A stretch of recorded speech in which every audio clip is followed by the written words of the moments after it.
Hola, esto es El Mundo de Rubén de Gravia. Y hoy, vamos a meternos de lleno en un tema tan antiguo como la misma humanidad.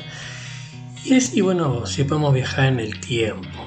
Bueno, la idea de los viajes en el tiempo nace con la obra del año de 1895 de H.G. Wells y su máquina del tiempo. Sin embargo, la inquietud ya se conocía desde tiempo inmemorial. O se especulaba con ellos y me estoy refiriendo concretamente a los inmortales. Porque básicamente un inmortal es un viajero en el tiempo. No muere y perdura. El único problema es que igual que nosotros está estancado en el presente. No se mueve a voluntad por el continuo temporal, como si lo hacen estos otros viajeros del tiempo que tenemos nosotros en la mente, ¿no?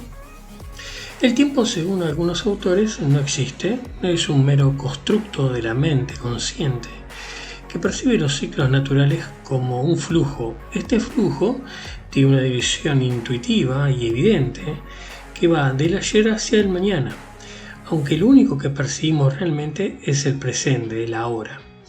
Hay personas que especulan que seres nativos de la cuarta dimensión percibirían el tiempo como un todo simultáneo, algo imposible de entender para nuestra mente tridimensional. Lo curioso es que se puede explicar matemáticamente, pero no imaginarlo a cabalidad, ya que carecemos de los marcos de referencia necesarios para hacerlo.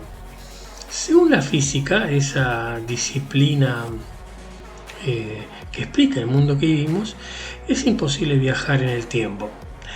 Eso no es un problema para teorizar sobre las repercusiones del hipotético viaje temporal, algo que la ciencia ficción ha tratado en excelentes libros y películas. Algo interesante que surge de estas especulaciones es la imposibilidad en un presente estático, es decir, si se va al pasado y se altera, se crea una nueva línea temporal que reescribe el presente. Por lo tanto, al volver al presente que dejaste, ese presente dejó de existir en el instante que alteraste el pasado. Y bueno, como pueden ver ahí, las flechas indican lo que deberían de hacer, ¿verdad? Suscribirse al canal, obviamente. Bueno, hay en el mundo este tipo de situaciones se denominan en el mundo paradoja, ¿no? Quizás la más famosa de las paradojas es la que viajo al pasado y mato a mi abuelo, entonces dejaría de existir. Entonces, ¿cómo es posible que pueda haber viajado al pasado y cometer el homicidio en primer lugar? Bueno, dado que al parecer el universo odia las paradojas, borra y reescribe todo el tiempo posterior al evento que crea esa paradoja.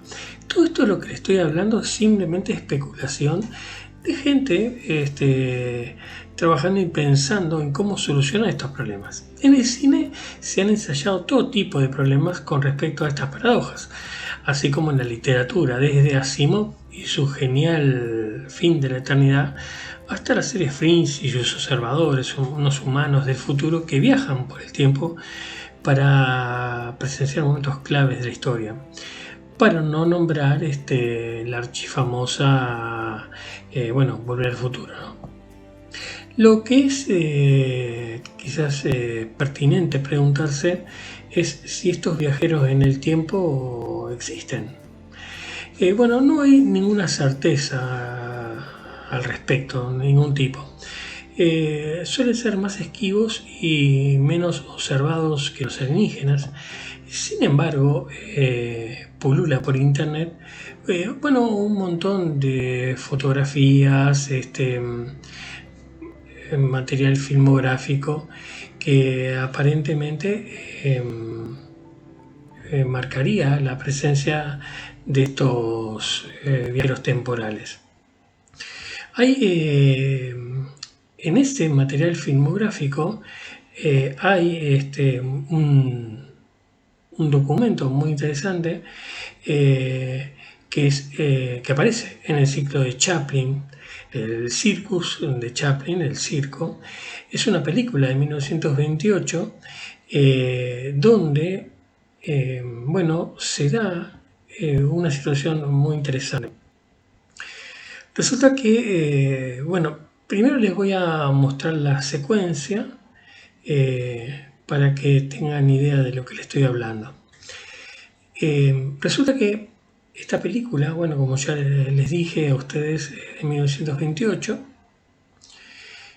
y se la vamos a poner ahora para que la puedan ver. Resulta que van a ver dos extras, un hombre y una mujer, caminando atrás del primer plano, o sea, nada particularmente excepcional.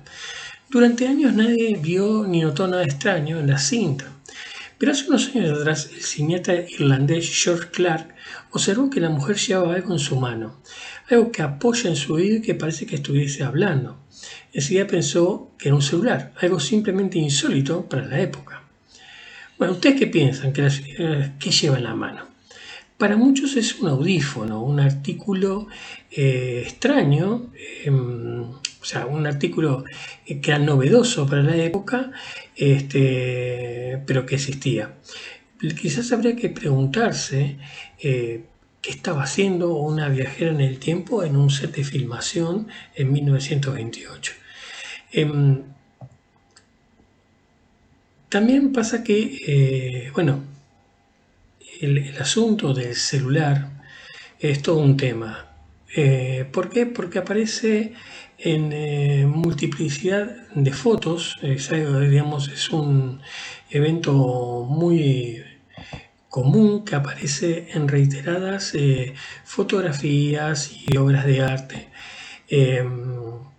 En la mayoría de las fotos que circulan por internet. Incluso, como ya decía, hay pinturas donde la gente ve smartphones en vez de brevarios o espejos o pequeños libros que el artista pudo haber plasmado en el lienzo. Todo eso se debe seguramente a nuestro palabra correcta, un sesgo cognitivo. La gente está viendo algo que, que no existe, o que no existe, vendría a ser que lo ve independientemente de si existe o no. Hay varias historias también en internet que tratan sobre estos viajeros, y una de las más interesantes es la que le quiero contar a continuación, que es el caso de Rudolf Lenz. Resulta que en la mañana del 14 de julio de 1950, en la cual era particularmente clara en Times Square, en Nueva York, y faltando media hora para el mediodía, un hombre de unos 30 años, de bigote, 1,80 m de estatura, algo desorientado, descendió la acera confundido y no vio venir un taxi que no pudo evitar golpearlo. Los transeúntes lo asistieron y se comprobó que estaba muerto. Había algo extraño en su vestimenta que no era muy común. Recordaba una vestimenta de finales del siglo XIX.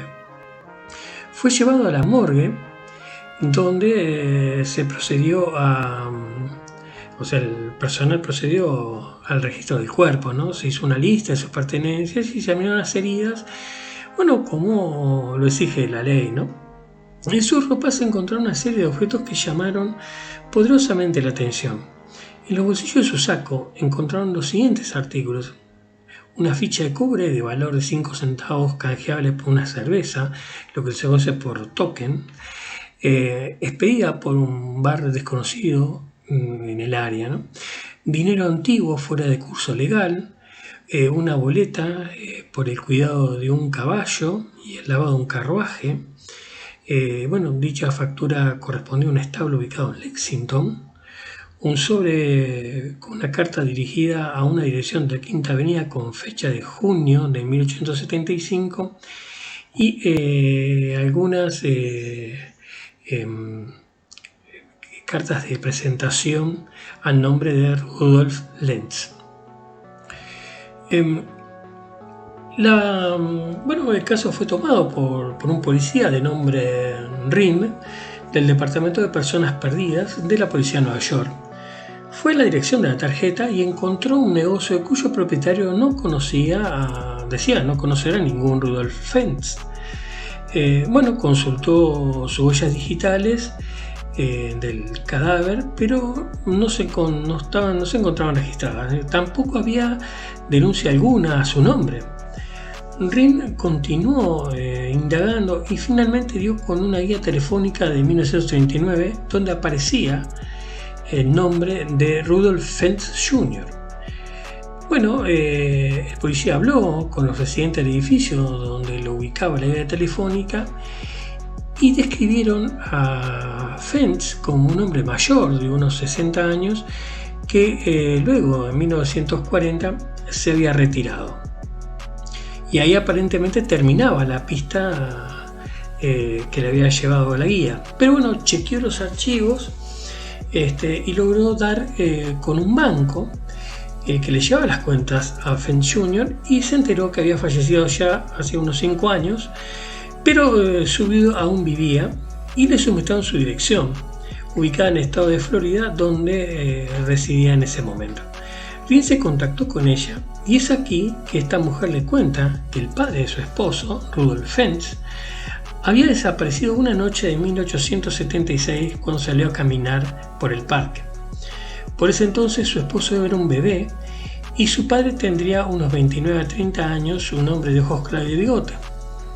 Lo buscaron por todos lados y se agotaron todos los medios, pero nunca más se supo nada de él. Rim chequeó los archivos de personas desaparecidas y encontró un boletín de 1876 con la descripción de un hombre con presión y vestimenta. Todos los datos coincidían plenamente con el cadáver de la morgue.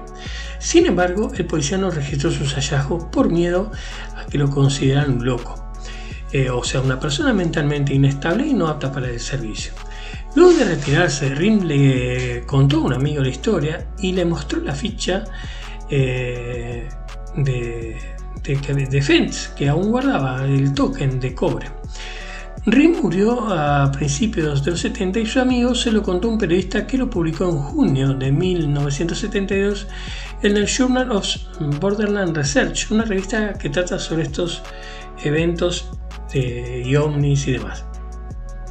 Luego de finales de los 90 se formó un gran revuelo porque tomó público, hubo un programa de televisión y tomó público conocimiento de esta historia.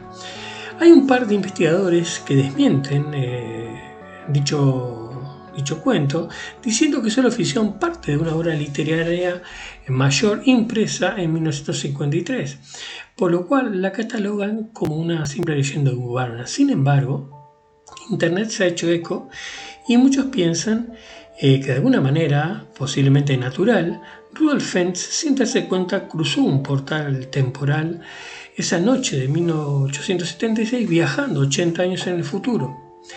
Y así, como circulan en Internet esta y otras historias, hay también, como ya les dije, fotografías y filmaciones, como ya vieron, que probarían, según algunos, la existencia de viajeros en el tiempo. Para otros, no probarían absolutamente nada. Y aquí les voy a mostrar algunas de estas fotos que generan cierta controversia. Esta se llama El fotógrafo de 1941. En esta fotografía se aprecia un joven de lentes oscuros con una cámara en sus manos, vestimenta casual y pelos alborotados, algo para nada fuera de lo común en cualquier plaza moderna. Sin embargo, esta foto está tomada en 1941, como ya les dije, en la reapertura del puente South Forks en Canadá. Como pueden observar, no lleva el sombrero tan común de la época, y si bien es cierto que hay algunos espectadores sin sombrero, por lo general iban peinados con fijador y de corbata. Su estilo de vestimenta es bastante singular para la época. Aunque, claro, muchos dicen que tanto los lentes, ya existían, ese tipo de formato de lente existía para 1920, no deja de ser como una anomalía en la moda. Pero bueno, no es la única fotografía de hombre fuera de lugar en cuanto a moda masculina se refiere. Esta otra se le conoce como el surfista o el bañista de 1917. Esta fotografía fue tomada en 1917 en la ladera de una colina por Eva Peterson y figura como una de las ilustraciones de un viejo libro llamado The Great Cat Scott Story. Esta imagen fue difundida por el youtuber Jimmy Legrand. Acá vemos el libro donde se extrajo la imagen. En ella se aprecia a un joven de remera, bermudas y pelo al viento, algo insólito para la época. Si ya lo era insólito para el 41, imagínense para el 17. Bueno, de hecho, si prestan atención, la gente de su entorno parece bastante sorprendida, como si estuviera fuera de lugar.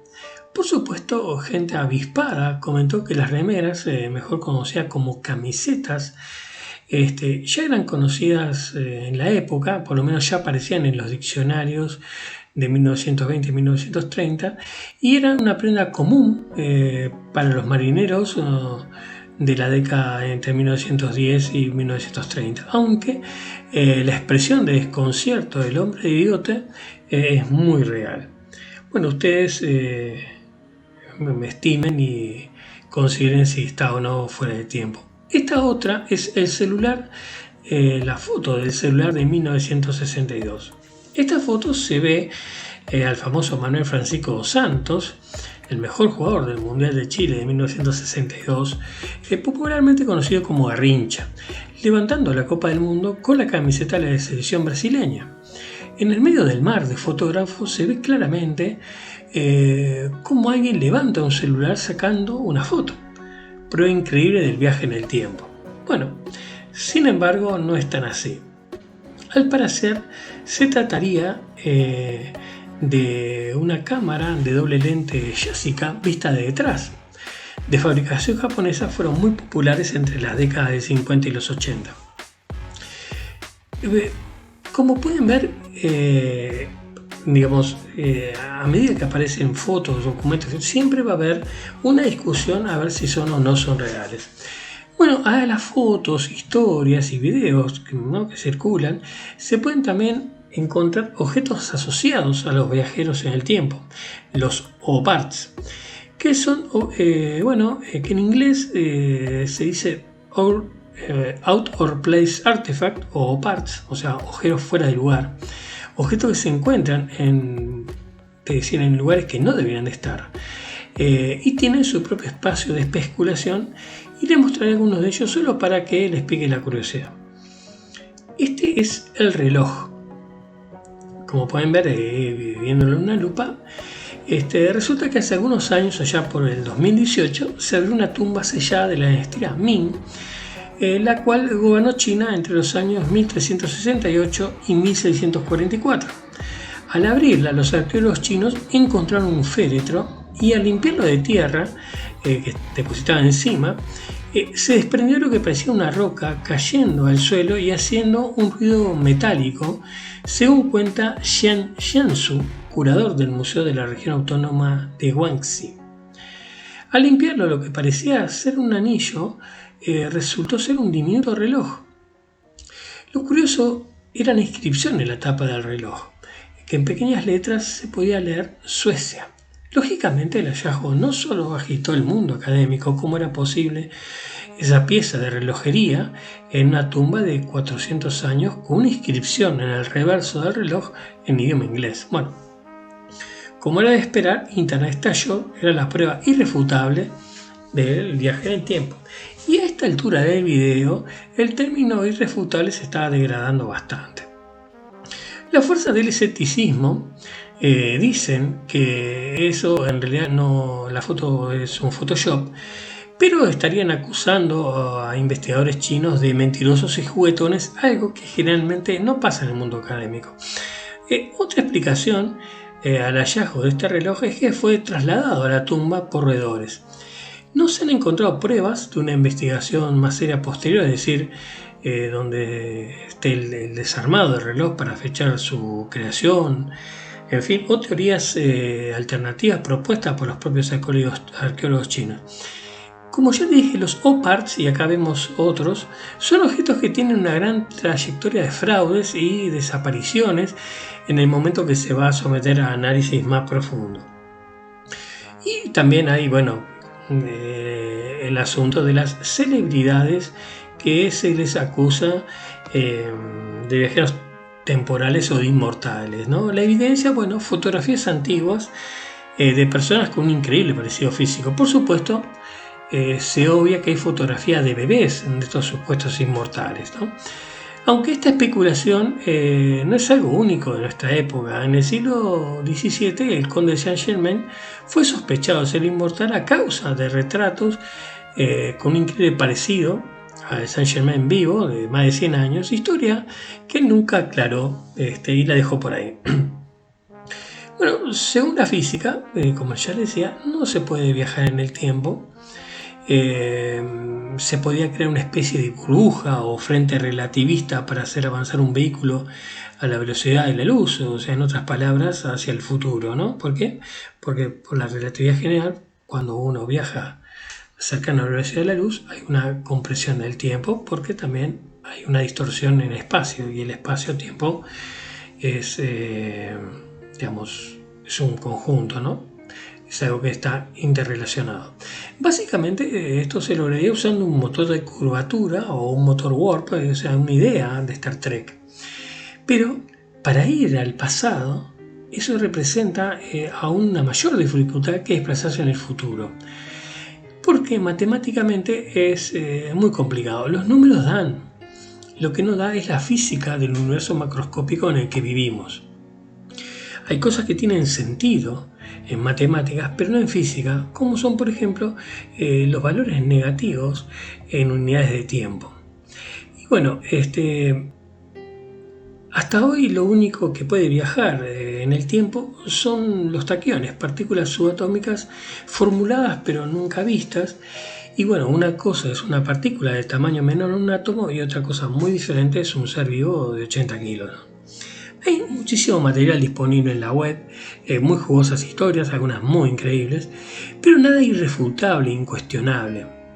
Si desean profundizar, hay una buena bibliografía sobre el tema, pero si buscan un soporte científico, las teorías al respecto solo hacen referencia al mundo subatómico, al universo cuántico. Y bueno, por acá vamos dejando este video, espero que les haya gustado. Y bueno, nos veremos dentro de unos días para otro capítulo de esta historia del mundo de Rubén de Gravia. Así que les saludo desde acá de Montevideo, Uruguay, y que tengan un excelente fin de jornada.